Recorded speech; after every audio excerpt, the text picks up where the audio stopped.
Narendra Modi has become the longest serving Prime Minister of India, surpassing the record that was held by Jawaharlal Nehru.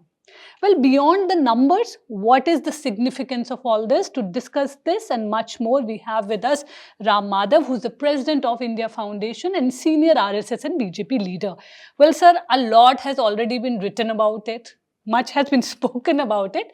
But if you could tell me, if you are to look at this, the significance of this in terms of policy and governance, how do you see the difference in the approach of Nehru and PM Modi? Comparisons are sometimes important because Nehru happened to be the longest serving Prime Minister before Modi. He became elected Prime Minister in 1952 and he continued in that position for 12 years until 1964. That's why naturally this comparison is with Nehru. Some people ask, why are you comparing with Nehru? Had it been somebody else, like some other Prime Minister had served for 12 years, the comparison would have been with him. Because today that milestone has been overtaken by Prime Minister Modi. But as you rightly said, it's just not about numbers. There is a huge difference in governance and especially in the outcomes. Not to demean Nehru or anything, but as a matter of fact, let me tell you, when Nehru completed his 12 years tenure, India became poorer, not richer. What he began or what he inherited in 1952 and what he handed over to Lal Bahadur Shastri in 1964 was a much poorer India. India's poverty rate went up. Overall, people under poverty line went up. From 23 crores, it became 30 crores. Whereas, look at Prime Minister's record. In 10 years, he doubled the economy. From less than 2 trillion in 2014 to today, more than 4 trillion today.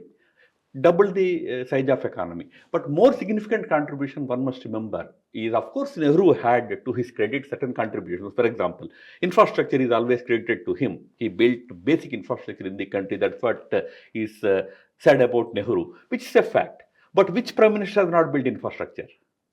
Successive Prime Ministers have added basic infrastructure to this country.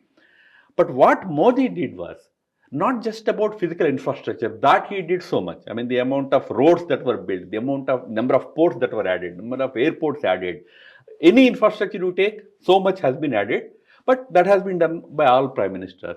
But Modi's greatest contribution is in terms of building a strong human capital. He focused on healthcare, education, skilling. These are the areas where you have to prepare humans for nation building, which we neglected for many decades. Modi's contribution will be remembered in terms of his contribution towards building this human capital, and that human capital is today ready to take this country forward. Today, when country is getting industrialized, in that also we are now focusing on getting capital for deep tech investment and all. When that investment is coming, you have human capital ready in this country. I think it's a very big contribution that Modi ji has made in the last 12 years. Right. You talk about how India became poorer, during Nehru's tenure. But you have to also understand, a lot of people point out that the situation of India was quite different at that time. We had partition, independence, and then, we were rebuilding India at that particular point. So is it a fair assessment to compare what he achieved during that particular time with the constraints that India had?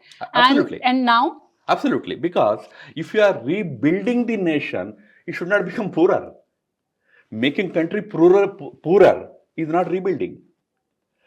What happened was the faulty economic model that Nehru imposed on this country in the form of socialist pattern of society. In fact, had he called it a socialist economy, probably it would have been something understandable. He called it socialist pattern of economy. What was that pattern? Nobody understood. What we understood was, after 12 years, India still struggled with its problems. In 1964, we had huge food shortages in this country.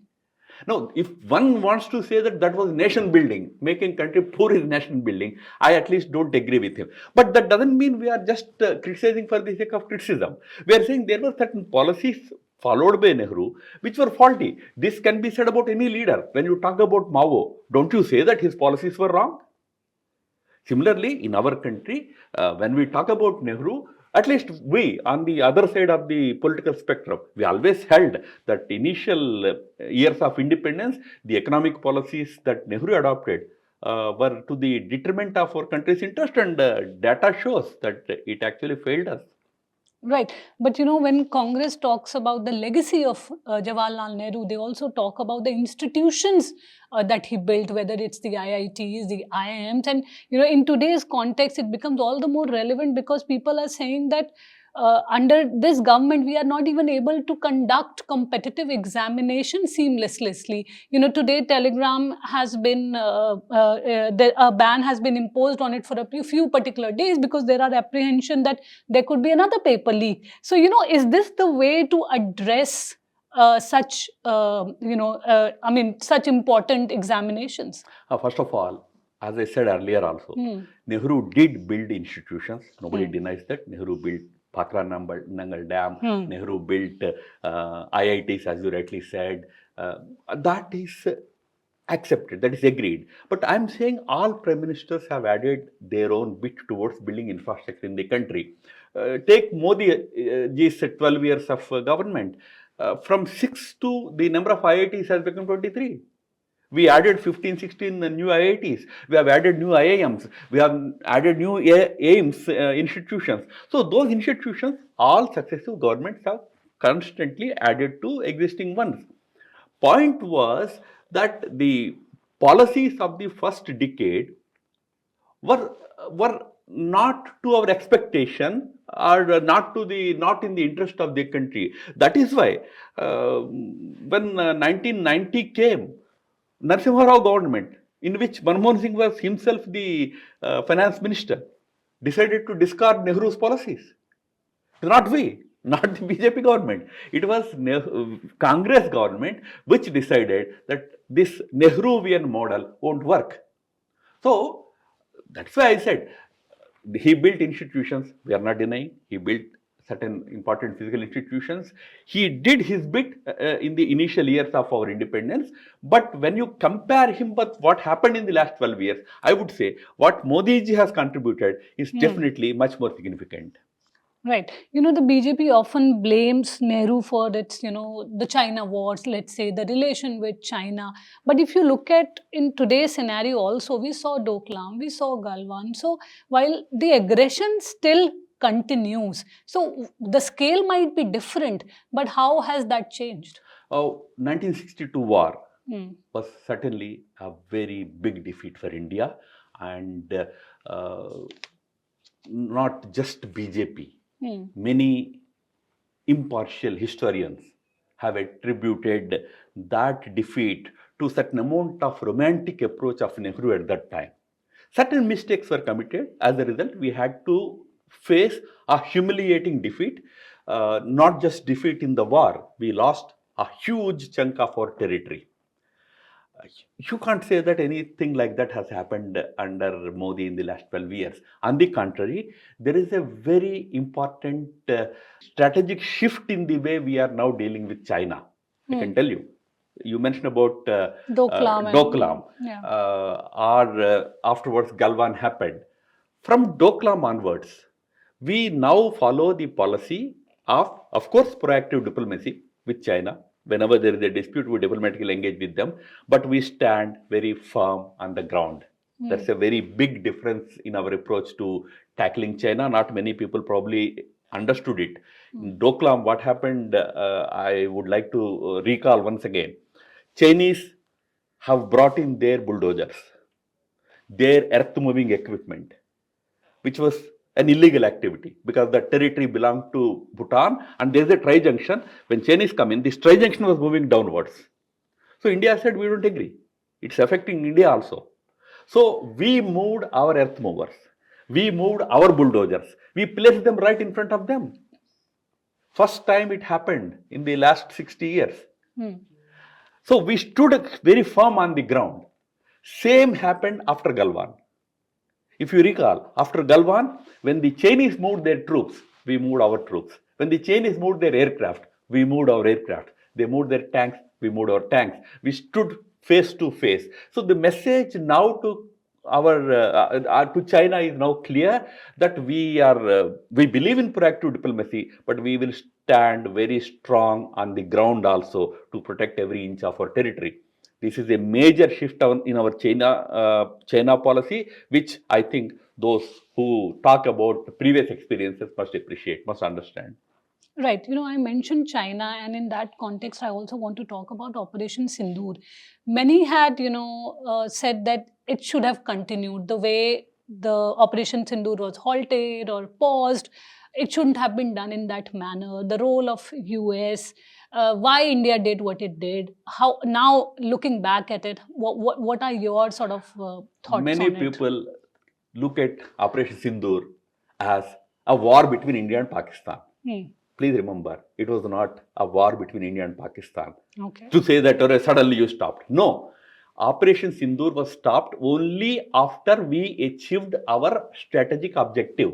What was our strategic objective? Our objective was to attack the terror establishment active and existing in the hinterland of Pakistan.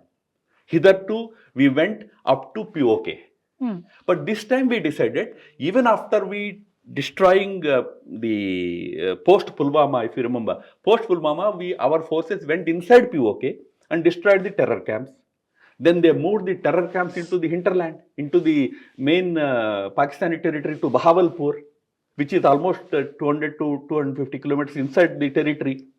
This time, we decided we will go right into the heart of Pakistan and target the terrorist establishment, which we did in 4 days. We completed our task, then we agreed. When Pakistan proposed a ceasefire, we agreed for it.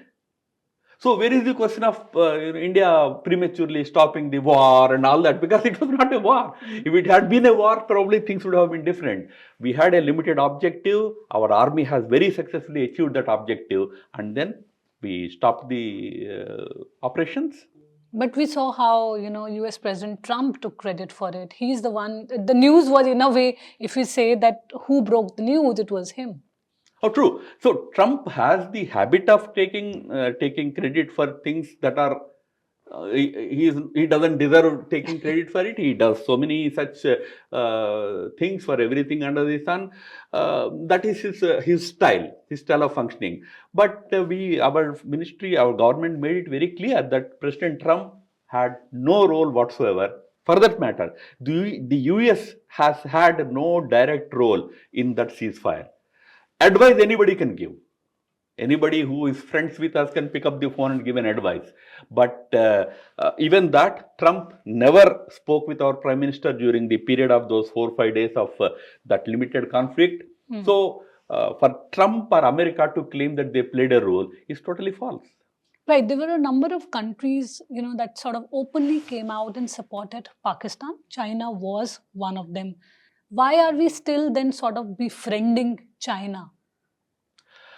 It's not about befriending or antagonizing China. China is one of our important neighbors, and we have a very serious border dispute with China.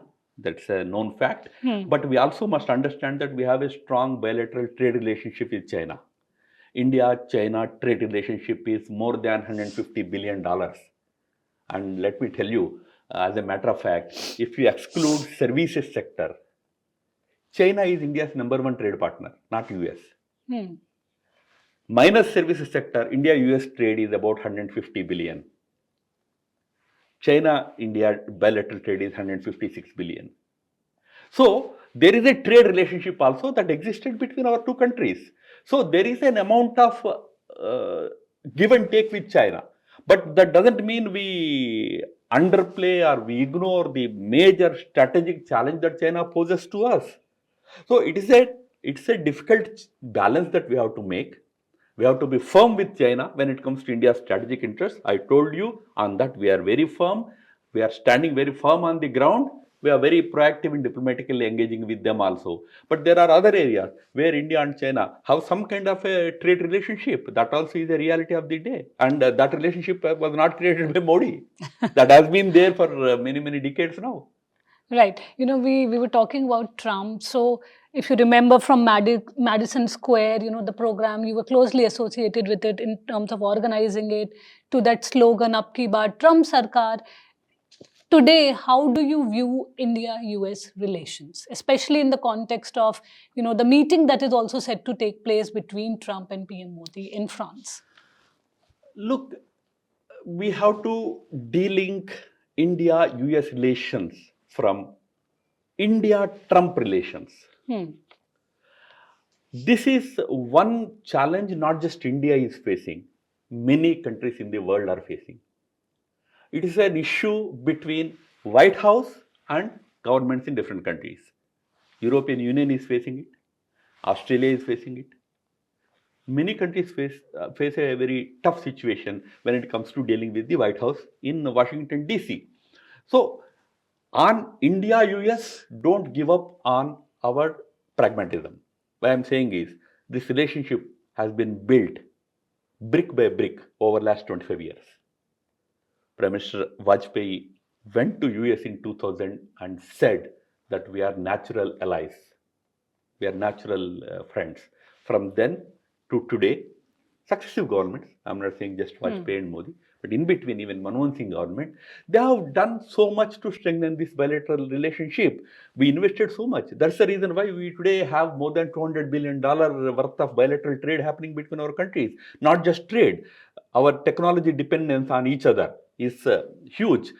We have very important intelligence exchange mechanism, very important strategic partnership. So this what we have built between two big democracies in the world.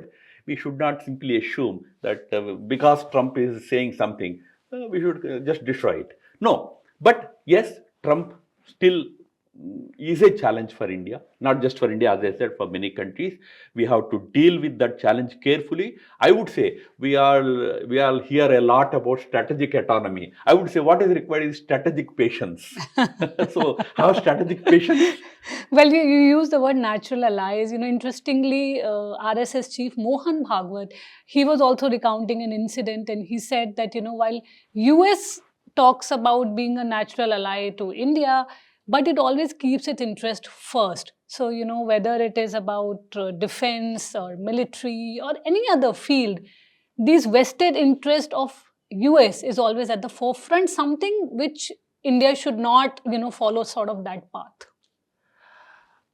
National interest for any country is important. It should not be vested interest, like to the detriment of other country. Don't do that. But national interest. As far as we are concerned, in our diplomacy, one aspect of it is certain values we believe in. For example, we are comfortable in dealing with democracies, fellow democracies. That makes India and US close partners. But at the end of the day, we have our own interests. Those national interests also have to be kept in mind, and our government does keep those things in mind. That's why when necessary, we defied US also. We did not succumb to their pressures also. You know, this is again, I'm saying this is that balance that we have to maintain. That's why that strategic maturity, strategic balance, and strategic patience is what is needed in dealing with today's America and Trump's America, especially. Not just for India, but this is the case for many countries in the world. Right. But, Pakistan has also grown closer to the US, from, as I pointed out, the Madison Square, Ab ki baar Trump Sarkar, to now what is happening. If I may say so, what has gone wrong as far as foreign policy of India in dealing with US is concerned? Why suddenly Pakistan has become such a close ally? No, that is America's choice. I mean, we can't decide who will be Trump's friends and who will be Trump's enemies. Trump wanted to deal Iran through Pakistan for some time. That's how Pakistan came into prominence. But let me tell you, the Iranians always trusted Qatar more than Pakistan.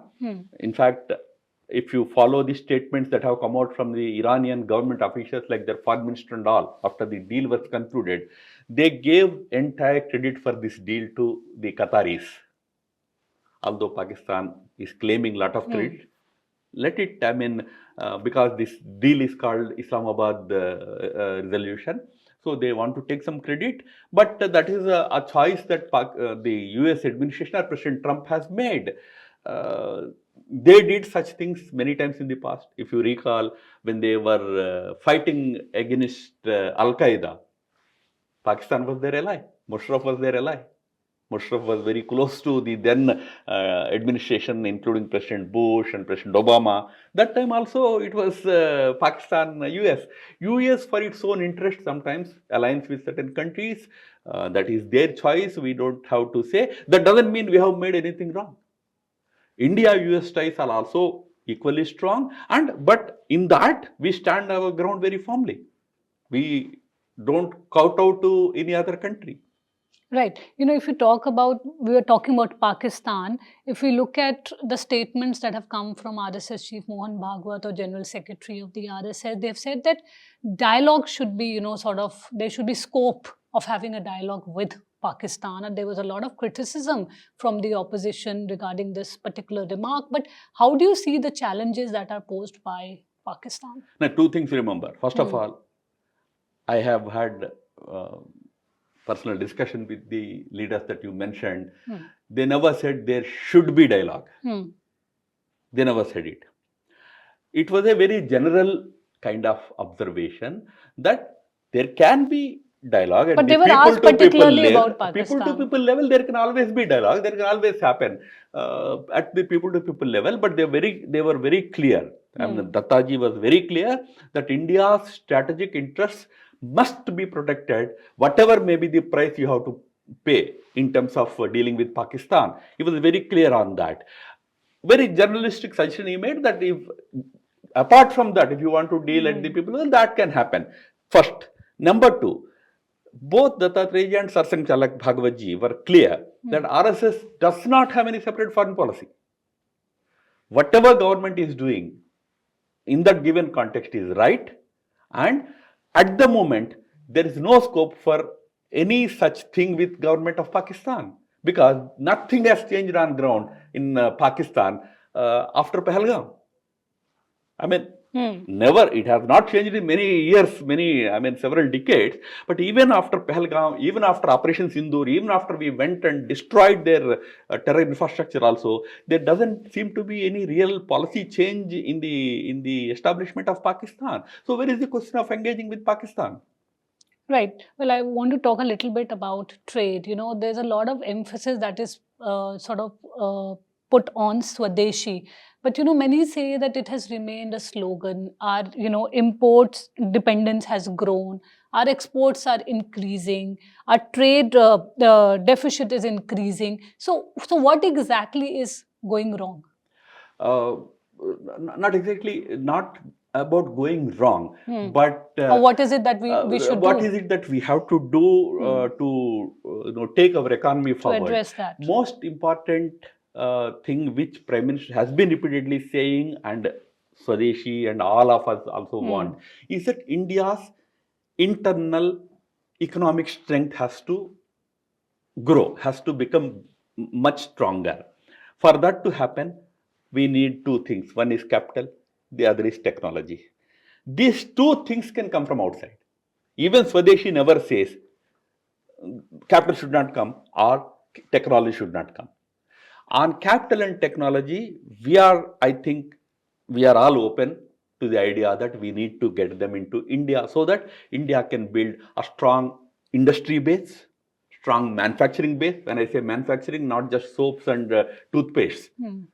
High-end manufacturing like defense manufacturing or semiconductor chip manufacturing, healthcare manufacturing. In these high-end manufacturing also we have to grow. That requires huge capital. So bringing capital and bringing technology is an important priority into India.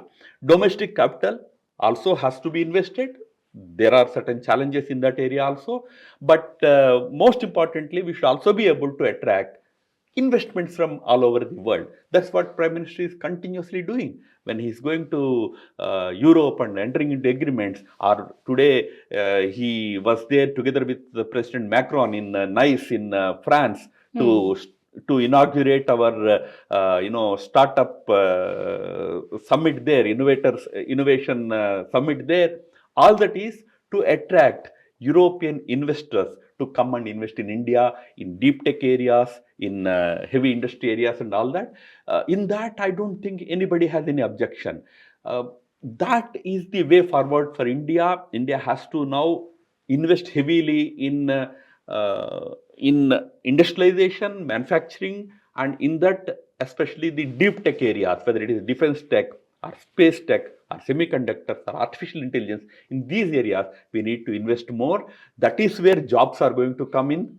That is where India's economy is going to gain its strength. India and Russia have, always enjoyed a very close relation. It is considered one of the closest ally of India. How has that changed, if especially when we saw what unfolded during the sort of the West Asia triggered fuel crisis? I don't think anything has changed in that.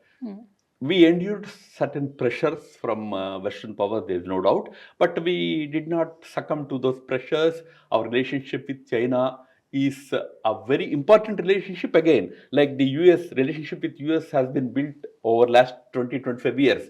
The relationship with Russia has been built over last 4 or 5 decades or even more. Right from the time of our independence, we have built a strong relationship with the then United States, Soviet USSR.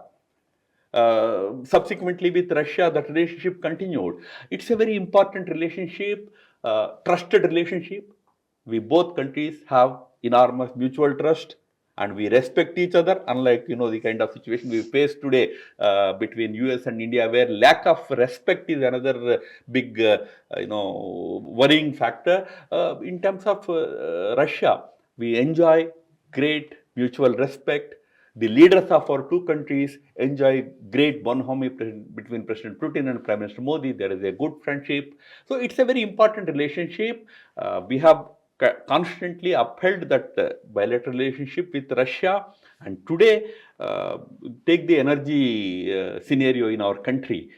Even in spite of such blockade of Hormuz Straits, how have we been able to manage our energy situation so well? Where the energy prices have gone up by 50% in America, more than 40% in China. We maintained the same prices for first 60 days. After 60 days, when situation became a little difficult, we enhanced them only by 10%. How could we do that? The reason is we were able to get supplies from Russia through a different route. Today, India's energy imports, 40% of them almost, they come from Russia. Is an important partner when it comes to India's energy needs. So, India's relationship with Russia is a very important relationship, and it's a relationship that will continue. Right. Before we conclude this interview, I have to ask you a few political questions. Well, you come from the RSS. There was this statement by then party president JP Nadda about, BJP becoming sort of self-sufficient. It can, operate on its own. In today's scenario, what do you think? Can BJP function on its own? I know as an entity it does, but does it need the support of the RSS the way it has in the past? First of all, it's a story whose time was over long ago, but still you since raised it again. Nadaji did not mean what you said. He never meant that the BJP didn't need RSS and all that. But it was taken in a different context. That's fine.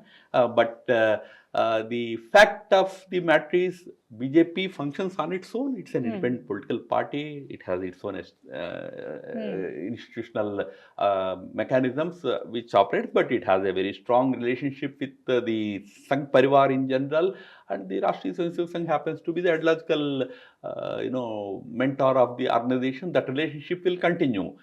Even RSS wants all the sister organizations to function independently. The RSS approach is that it doesn't want to remote control them. They are all capable people. They are also RSS people. Those who are running the BJP or who are in important positions in the BJP are also RSS people.